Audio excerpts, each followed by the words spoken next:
and I have a bachelor's actually in engineering and applied science from Caltech and a master's in engineering from Stanford.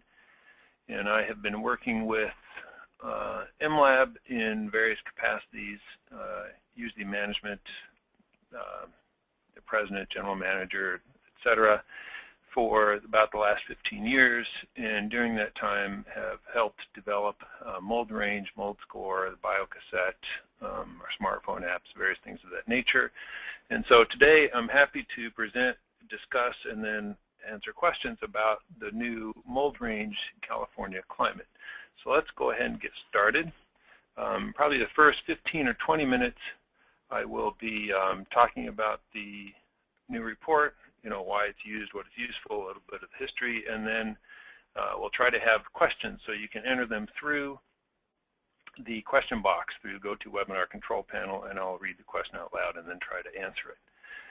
So the reason we developed MoldRANGE revolves around the problem that outside samples are an important part of most sampling strategies, not all, but a majority of them, because they provide a background with which to interpret the sampling data, air sampling data. And the issue is that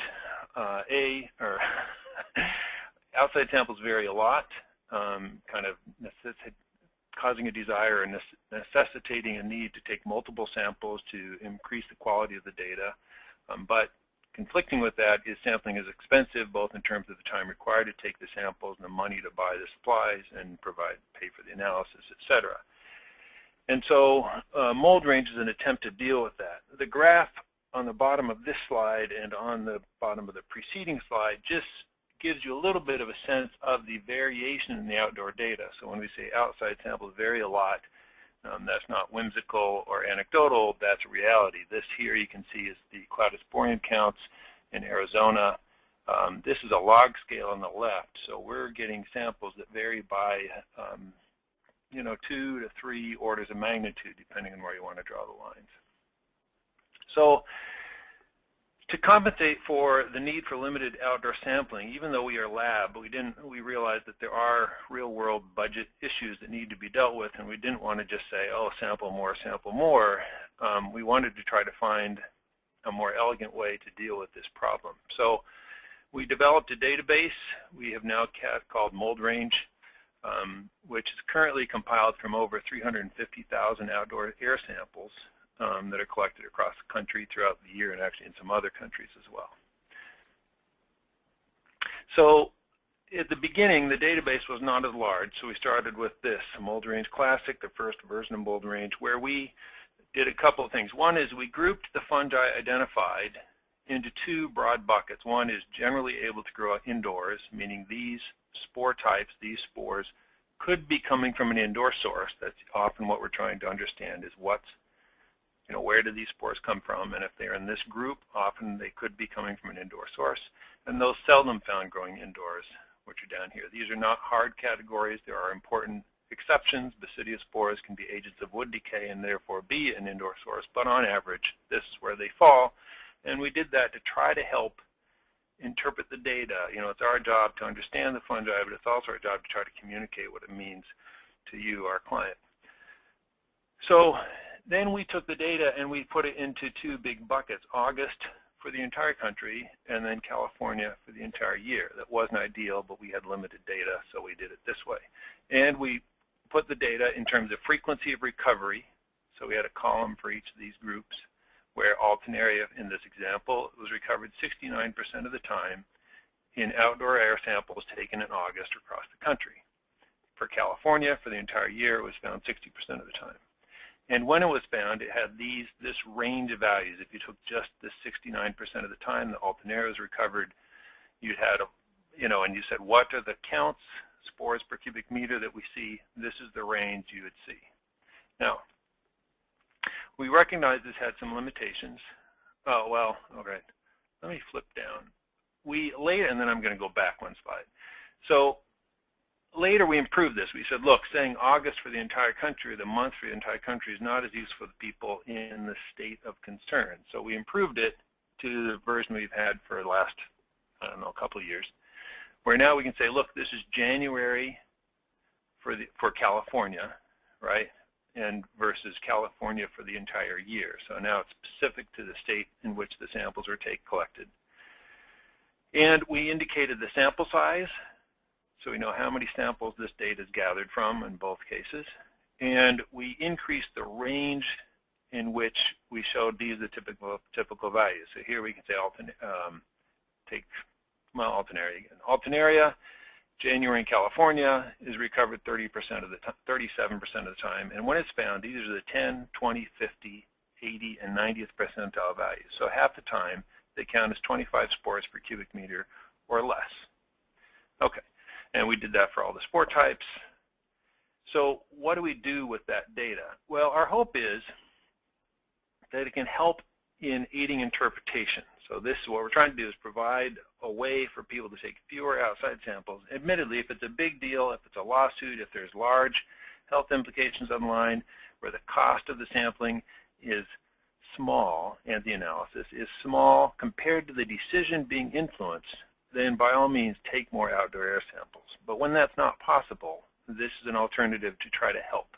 And so how can it help? Well, if we look up here, and we have two samples, I realize this is kind of crude, but here's an inside sample, here's an outside sample, and we can look at cladosporium, right? So here we're saying the cladosporium on the inside is 160 spores per cubic meter, compared to the outside where it's below the detection limit.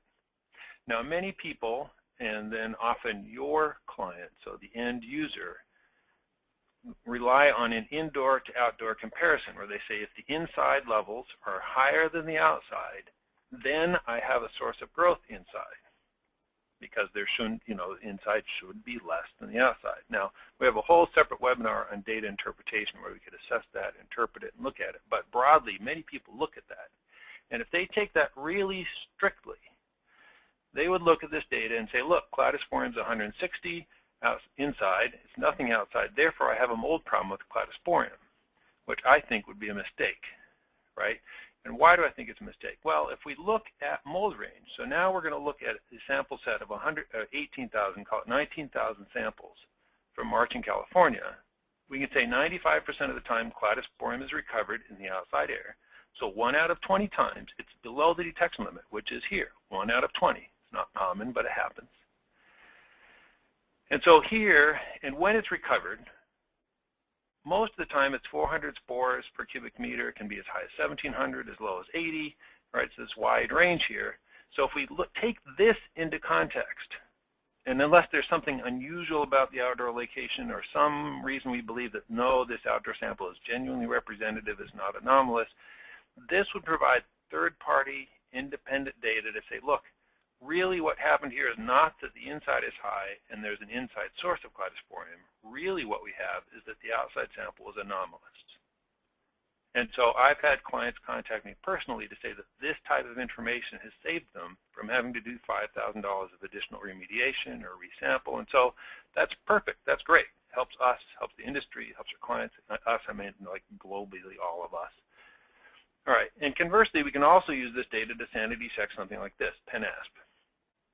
Here the inside sample is 850, the outside is 320. We can look at the set of data for PennAsp down here. Say PennAsp recovered 80% of the time, common. And when it is recovered, it's between 50 and 700 spores per cubic meter. So this is right, kind of a normal outdoor air sample.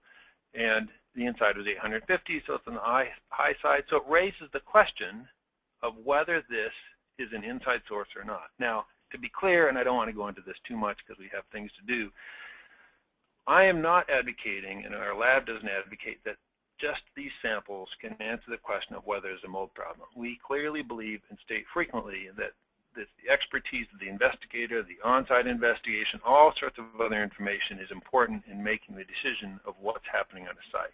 But if we look just at the data, which is just one clue, this is what the data is suggesting. I'm not saying here's the answer.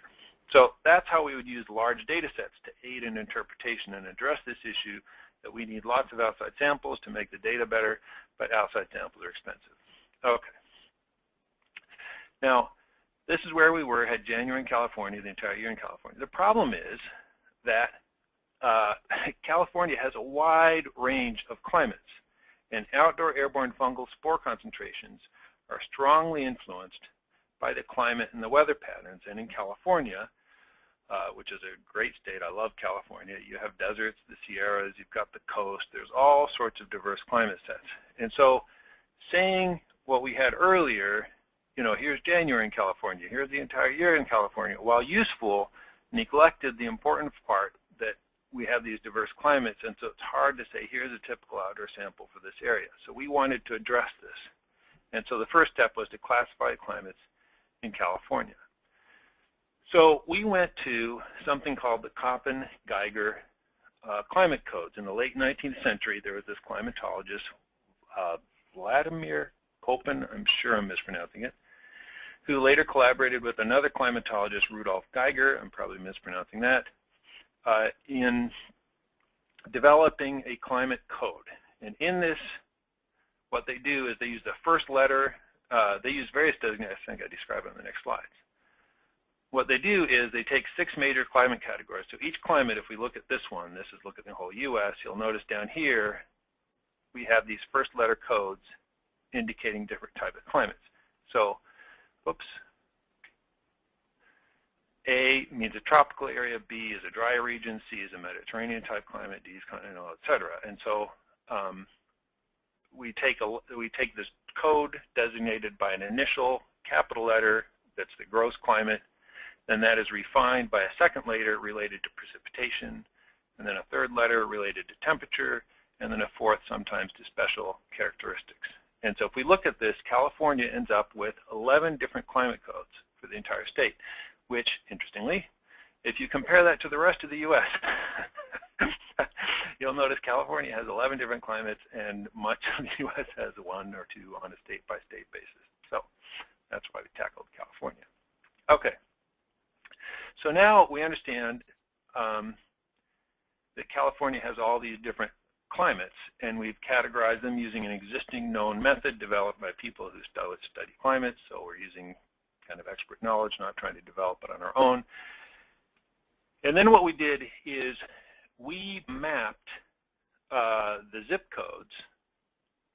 Manually went through and looked at each zip code and said what zip code, what Köppen code is associated with this zip code, and matched this correlation so that if you tell us on your chain of custody, here's the zip code that this project was taken from, that this outside sample is taken from, we can add it to our database to increase the sample size, and then we can provide you a report that says for this Köppen code, for this climate in this zip code, this is typical outdoor data. Now the question was, as we did this, does this provide meaningful information? Does it refine the information?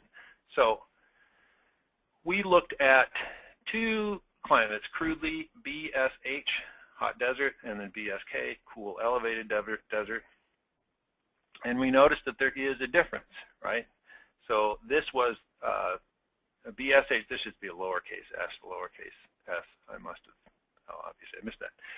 And you can see there is a difference between these climates, despite the fact these are both desert-like climates. One is a hotter desert and the other is a cool elevated desert. And we can see in Alternaria a meaningful difference in the spore distributions. We did this for penasp, and again we saw a meaningful difference in the spore distributions. And so what we're saying is that this method is able to refine the MoldRANGE data to make it a little better, right? So it's not perfect, you still need actual outside samples, but it's improvement, and that's what we're after, is improving it. So that gives us this, which is MoldRANGE California Climate. So now we're providing data not just for a month for the entire year or a month in California. We're showing it here's the typical data for this month in this climate code in California. And so the sample size is less, right? We went from 18,000 samples down to 400 for this climate code, right? Or if you look at the entire year, 5,000 samples for that climate code. But my belief is that this is better data. I genuinely think this is by far the best compilation of outside data literally in the world that I know of, by far, orders of magnitude. And I think it can meaningfully provide context or backup information or supplemental information to help interpret air samples for fungi. So that's that's really MoldRANGE California Climate. So that's the first 15 minutes. Whoa. I apologize. My computer is, okay. So we'll now open it up to questions. Does anybody have questions they'd like to ask about MoldRANGE, how to use it, how it's derived, what we did? This is an important, and if you do, type it into the little question box in the GoToWebinar control panel. Just type it into the question box and I'll read it and I'll answer it.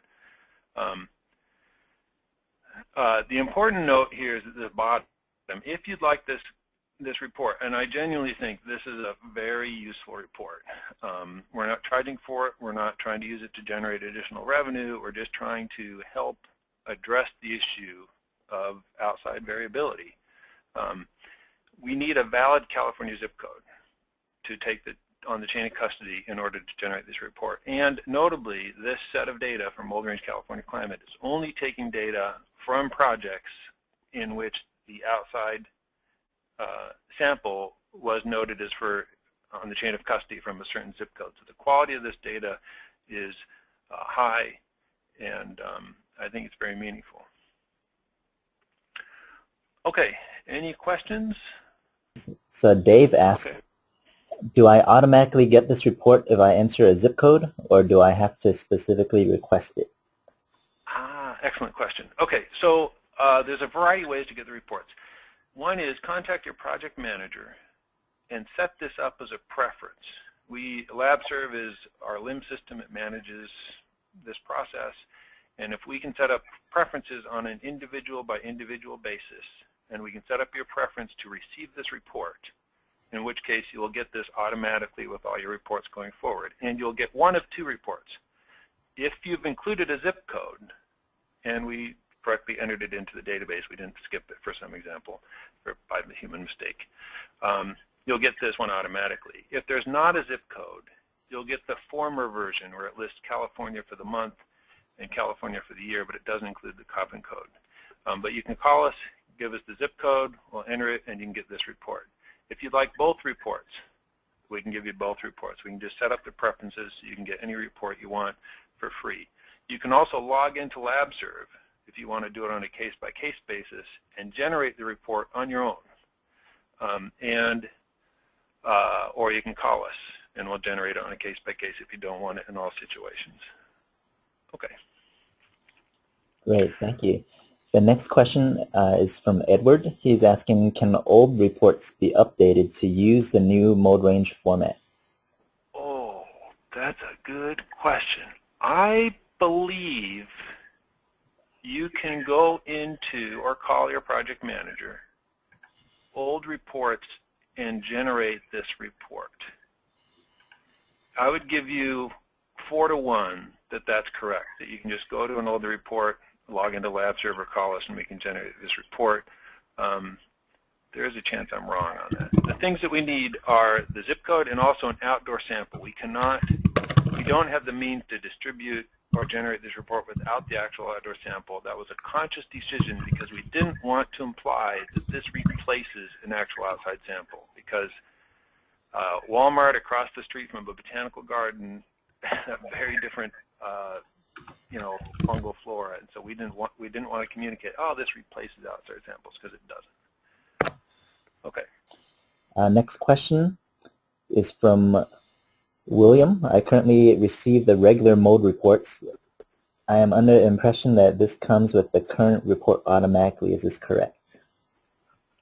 So we have, in some sense, we have a type of report called Mold Report, and unfortunately Mold Report clients cannot get this report. Only EMLab P&K clients can get this report. So if you're a Mold Report client, you can sign up to be an EMLab P&K client and then get this report, but unfortunately it is restricted just to EMLab P&K clients. And the next question comes from Richard. He's asking about the leaf blower effects. I have found it compromises a whole block area. Oh, the leaf blower effect. So the question, I'll just run with that a little bit. And maybe I'm answering the incorrect question, in which case you can correct me. So the leaf blower effect, implying that if somebody is mowing their lawn or blowing their leaves or doing something, that's going to affect the outdoor air for the entire block. I don't know the range with which local activities would impact the outdoor air.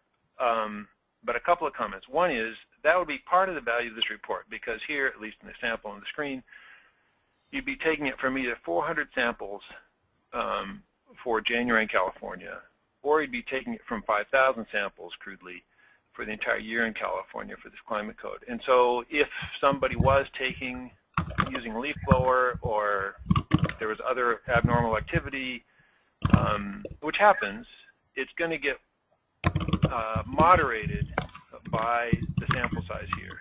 And so what that would do is it would affect the extreme high side of the data. I think at this sample volume, this sample size, that impact's going to get smaller, but it also is why you need to take your own outdoor sample. The other comment, that if we ask the question of how far, if a leaf blower, how far will those spores go out, you could think of it two ways. One is in truly still air, and by truly still air, I mean like a sealed box. And I have a paper that generates this data, or doesn't, anyway, reports this data, and if you'd like it, send me an email, I'll send you this paper. Penicillium aspergillus spores settle about a meter in an hour. I think it's 56 minutes or something like that. And Stachybotrys, and those are in the lighter end of the spore spectrum. They're 2 to 3 microns in size. Stachybotrys spores settle that same meter in about, I think, 9 minutes or 6 minutes. So things settle out much more quickly than you might think. We've also done data where we've thrown out moldy apple pie in kitchens, and we've looked at the spore distribution an hour later, and really it's returned almost to normal. Things settle out more quickly than you might think. And another way is to think of how far, if you step on a puffball mushroom, right, you step on and this cloud of spores go out. Now granted, you're only going to see the macroscopic effect, not individual spores. That doesn't seem to go in an entire city block. It disperses fairly quickly. Or how far away can you smell cigarette smoke if somebody's smoking? Now smoke is heavier, I believe. I'm not an expert in smoke. Than spores are, so spores certainly can go further. But it, anyway, so that, I think that effect of leaf blowers might not, I don't actually know, go as far as you might think, and to the extent it did go a long ways, A, I guess it's part of reality, and B is it'll be moderated some effect by the sample size of this, which you can see in the report. It'll tell you the sample size for that climate. Yeah, and Richard, for some reason your question did show up here. You says you have found the leaf blower effect to compromise a whole block area. If you have data for that, or report about that, please send it to me. I would find that fascinating, and it would help me provide more data-based, a better answer to questions like that in the future, because that's how I learn. And if you have data about that, that'd be great. And Richard, if you're the Richard I'm thinking of, I think you've done a lot of research, in which case you may have done this firsthand. And so I'd love to see that. And if you're the Richard Scarborough I'm thinking of, then actually for the whole audience on the thing, I would defer to him in this case. He says he's found it compromised the whole block area, and I suspect that's probably reality despite my earlier comments. So that's great. Okay. This question is from Dave. What does the yellow area represent for outdoor data? I believe this is on slide 17 that is being shown right now. Oh, it's on the screen. Okay. So, right, good question. I didn't explain this whole report. Okay.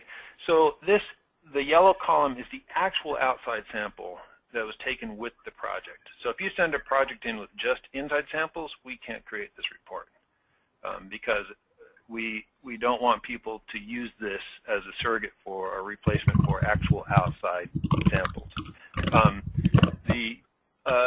Ivan, there's a little bit of background noise that I'm guessing is coming from your phone for some reason. The yellow column is, so in this case, on this report, that yellow column is the actual outdoor sample, the results for the actual outdoor sample taken with that project. So here we can see the project zip code. This was from zip code 94066, which we manually mapped to this Köppen-Geiger climate code, CSB. and this was the actual sample taken with that report. So it may match this data, it may be significantly different. One other use of this data is here. You can see if people want to run off a cliff with Stachybotrys, well, 3% of the time, 4% of the time, it's actually recovered in the outdoor air. And so here we have 5,000 samples roughly, in which case 4% of them actually had Stachybotrys recovered in the outdoor air in this range of values, which you can use to help calm people down. If they see one Stachybotrys spore inside, you can say, look, over the course of your life, you've breathed in many of these and you're totally fine, as is the rest of the population. So it may be an indicator of a water problem, but 1, 2 spores isn't going to, kill you. I feel like there was another comment I was going to make with this. Oh, the other thing is, so while we did manually map, these zip codes to all these Köppen climate codes, you can imagine that sometimes a zip code would be on the border or be bisected by 2 different Köppen-Geiger climate codes. So we made a judgment. It was internally consistent. It's actually the whole process, that manual mapping process was done by Dr. Harriet Burge. If you know her, I was happy to work with her on this project. We're fortunate to work with her and call her a colleague, and she was integral to this. But there is a judgment call with those zip codes. Okay, again, my email address is dgallup, D-G-A-L-L-U-P, at emlabpk.com. Please feel free to contact me, and I'd be happy to help you out. And this report's available for free, and I hope you find it helpful and useful. And if you see ways to improve it, please let us know, because we take your comments seriously. Sometimes it takes us a while, but we do take them seriously, and we do try to. Okay, thank you for your time, and again, I hope you find this helpful. Take care. Bye.